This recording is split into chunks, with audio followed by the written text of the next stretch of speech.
México ha sido golpeado por segunda vez en apenas 2 semanas por un terremoto terrible que ha afectado Ciudad de México, otro par de ciudades, más de 200 víctimas mortales. Y por supuesto, la primera reacción en un país como el nuestro es la solidaridad.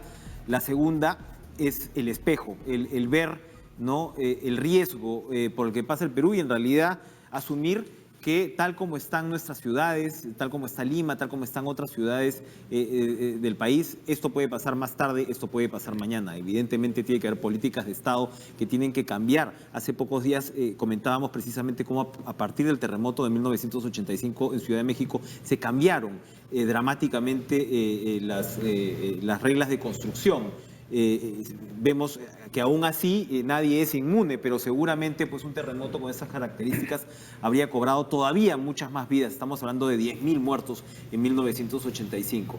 En nuestro caso no ha ocurrido así, pero hay puntos a considerar. Le damos la bienvenida a la arquitecta Gina Chambi, es directora de Relaciones Institucionales del Colegio de Arquitectos, y al doctor José Macharé. Él es asesor de investigación geológica del INGEMET para poder movernos en este cuadrante de construcción, terreno, que es fundamental, y prevención. ¿Qué cosa es lo que podemos hacer? Gracias por acompañarnos. El tiempo es siempre corto en televisión. Vamos a hacer unas preguntas muy puntuales para que los televidentes pues puedan aprovechar estos minutos todo lo posible. El tema, arquitecta Chambi, de la construcción. ¿En qué punto estamos? ¿En qué deberíamos mejorar? ¿Y qué hacemos con lo que tenemos ahora mismo? Mostrábamos cómo está el RIMAC y bueno, hay todo un trabajo que hacer, pero ¿qué cosa es lo que se puede hacer en lo inmediato? Bueno, de inmediato lo que tiene que hacer la familia es hacer una verificación de la situación de su vivienda. Hay viviendas que están a punto de colapsar. O sea, uno mismo, el ciudadano mismo tiene que asumir con transparencia su situación. Transparencia y responsabilidad, ¿no? Para ver cuál es la situación de su vivienda, los puntos de evacuación, las zonas de refugio, a nivel de la comunidad, para una situación, saber quiénes están alrededor, para que una vez que pase el evento, saber quiénes faltan, quiénes están, y hay que ver el tema de la organización a nivel de la comunidad. Ese es en el corto plazo para poder salvar muchas vidas. Nosotros tenemos zonas muy vulnerables que están en alto riesgo, que es todas las zonas de laderas, en principio. ¿Por qué? Porque están mal ubicadas, están mal construidas. Nosotros tenemos mucho el tema de la informalidad. No hay muros de contención, veíamos ahora en la mañana, uno regresa al RIMAC, que eso no quiero ser tremendista, pero ahí no queda nada. Es que no son muros de contención, son unos pequeños muros para poder evitar un deslizamiento en ese momento. Así es, pero vemos que la piedra está ahí. Exacto, por eso no hay un muro de contención como debería ser. ¿Por qué? Porque esos asentamientos no han sido planificados, han ido creciendo espontáneamente, ¿no? Entonces, eso agrava la situación, y si vamos a tener, que está previsto ya todos los especialistas, y vamos a tener un evento de 8 puntos más, Lima va a ser un caos. Pero no es solamente las zonas de laderas, tenemos también todas las zonas antiguas, el centro de Lima, ¿no?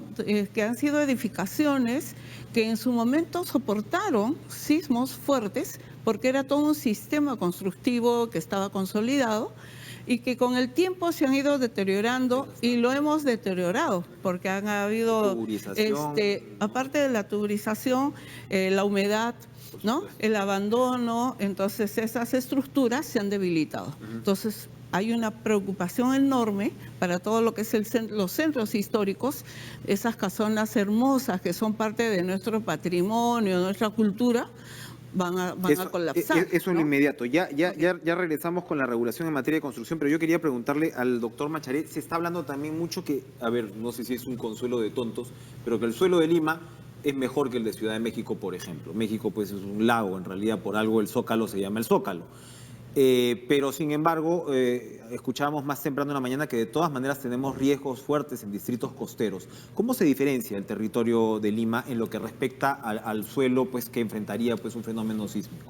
Sí, efectivamente el suelo de las partes centrales de Lima, de los distritos clásicos de la ciudad, tenemos partes centrales de Pueblo Libre, San Miguel, Breña, toda esta parte del centro de Lima, hasta el propio centro de Lima, son suelos conglomerádicos y que son de buena calidad.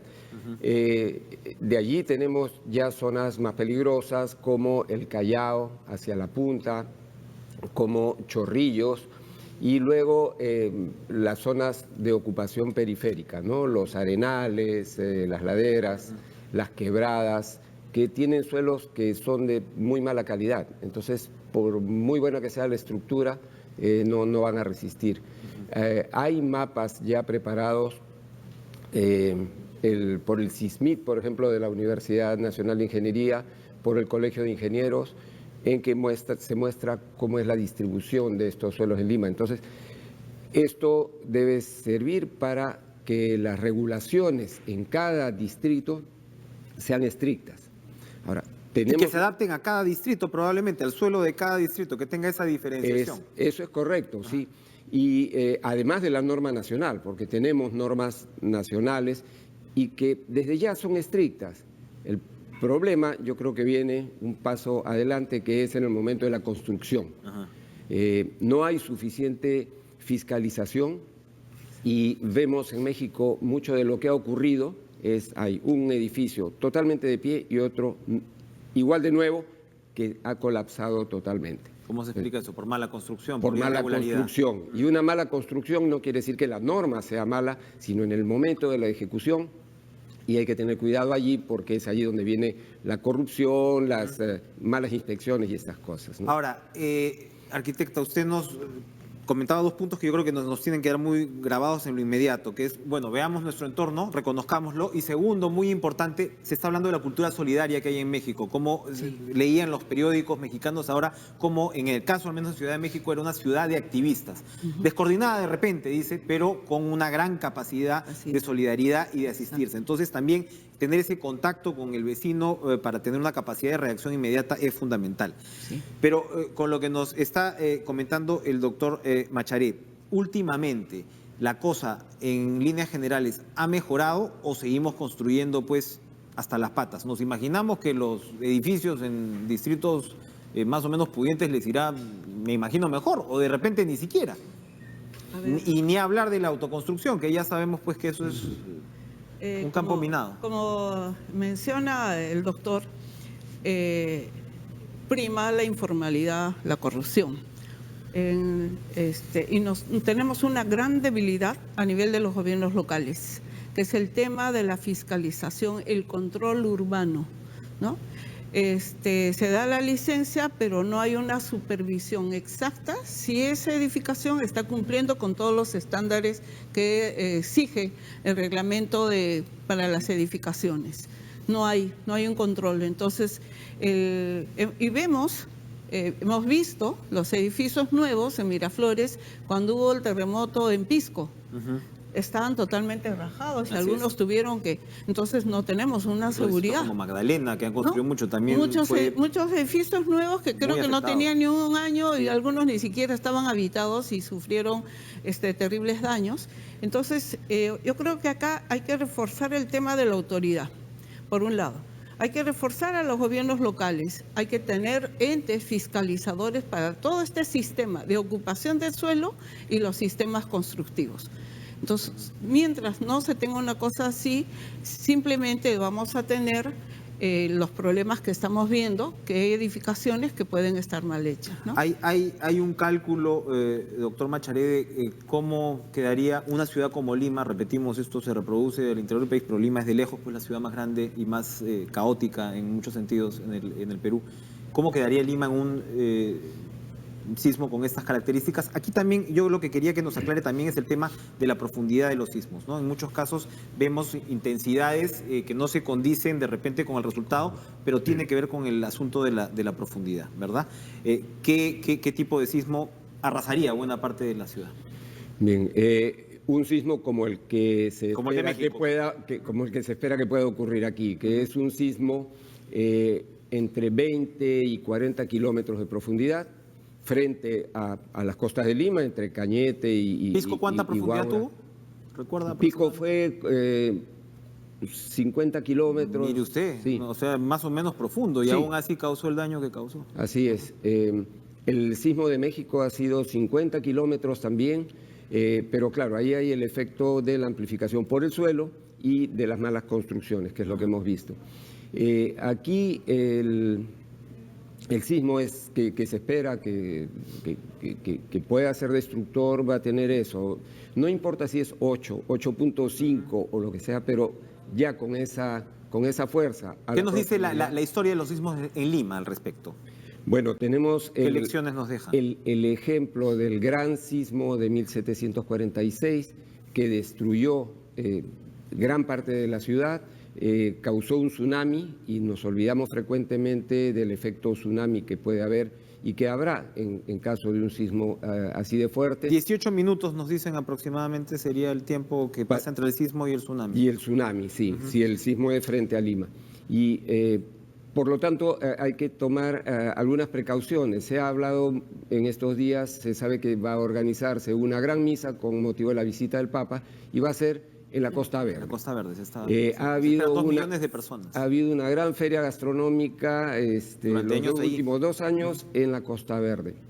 La Costa Verde es una zona sumamente vulnerable. La hemos visto, los que hemos estado en sismos anteriores, el 66, 70, 74. Cada vez la Costa Verde ha tenido derrumbes.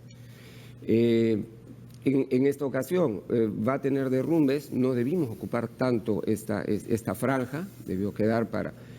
El hecho de poner una supercarretera ahí, una autopista, hace que nos pongamos vulnerables. Estamos yendo a buscar el daño y el hecho de tener mucha gente, miles de personas en una misa o en cualquier manifestación allí, hace que en 15 minutos o 18 minutos no pueda evacuarse 3.000 personas a través de la pequeña. Estás ahí en la playa. Y allí en la playa la ola en realidad no es como algunos piensan que va a haber una ola o unos oleajes, va a ser una llenazón del agua, como hemos visto en Japón, como hemos visto en Indonesia, que va a desbordar y ahí va a alzarse, ¿no? Para terminar, arquitecta Chambi, cuéntenos, a ver, porque siempre es bueno ver los referentes que tenemos, no solamente el Asia, ¿no? Que siempre pues es el high-tech, ¿no? Con el que todos soñamos, pero los referentes cercanos.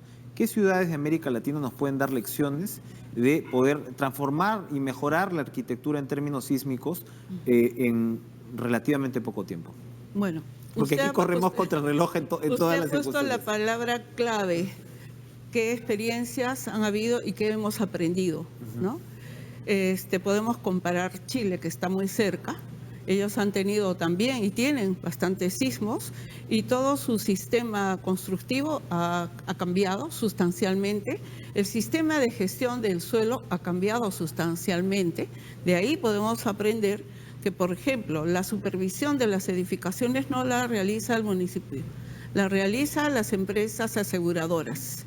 Entonces, porque es un negocio, entonces van a ser los primeros interesados en decir, si esto no camina, yo no lo voy a pasar. Exacto, entonces nos evitamos de todos estos problemas a nivel municipal. Y por otro lado, es el tema de la concientización y la definición de políticas claras que nos permitan hacer esos cambios. Todavía estamos muy ambiguos. Hemos tenido una ley excelente de la gestión del riesgo y el SINAGER, pero no la estamos aplicando como debería ser y hemos sido un referente a nivel latinoamericano, ¿no? Retomando experiencias y ya pasando al tema de la reconstrucción, Chile tuvo un proyecto de reconstrucción muy eficaz que ha permitido trabajar metas de corto y largo plazo para poder resolver las situaciones después del evento. Nosotros estamos casi a 6 meses y no tenemos algo muy claro para el tema de reconstrucción. Son intervenciones puntuales, focalizadas de repente en la reconstrucción de la carretera y sabemos que de repente esa carretera no debería estar ahí o debería tener otro diseño porque siempre van a haber o inundaciones o va a haber rupturas por el tipo de suelo. Y vemos el tema de la carretera central. Igual, es el diseño de la carretera, siempre se va a ver. Y ahí tenemos el problema de Tamboraque, que no solamente es un tema que se viene trabajando hace más de 15 años. Hay algunas soluciones paliativas, pero si ese cerro comienza a ceder y no se hacen las obras de infraestructura inmediatamente, eso se va a embalsamar y vamos a tener un problema mayor a nivel de Lima después del evento sísmico. Aparte que no vamos a tener agua, no vamos a tener luz, ¿no? Y entonces comenzamos a analizar, no estamos pensando en la sostenibilidad y no estamos pensando en una cultura de resiliencia, de cómo enfrentar estos diferentes eventos. Y la otra cosa que mucho se dice que el desastre es natural. Los eventos son naturales, siempre van a haber terremotos. Entonces, no es que el terremoto te mata. Quien mata es la gente que se ubica en un sitio donde no debe estar, ¿no? Quedamos muy preocupados y con mucha responsabilidad, y precisamente la reconstrucción debería ser un laboratorio inicial, ¿no? O sea, yo creo que cuando hablamos de suelos y hablamos de todos estos temas debería ser un laboratorio inicial que nos haga superarnos como país y darnos cada vez más seguridad. Agradecemos a la arquitecta Gina Chambi, directora de Relaciones Institucionales del Colegio de Arquitectos, el doctor José Macharé, asesor también de investigación geológica del INGEMET. Muchas gracias por acompañarnos esta mañana, estas recomendaciones tan importantes que nos dejan otra vez, repito, sumamente preocupados por la vulnerabilidad de nuestro país. Ya hemos experimentado una advertencia, ¿no? A principios de año con el niño costero, que es un fenómeno de una naturaleza distinta. Aquí estamos hablando de otro tipo de fenómenos que en realidad están imbricados, ¿no? Sí. Estamos hablando al final de la seguridad y la prevención que debemos tener muy presente. Gracias por estar con nosotros esta mañana. Nos vamos a una pausa. Regresamos con más en TV Perú Noticias. No se vayan.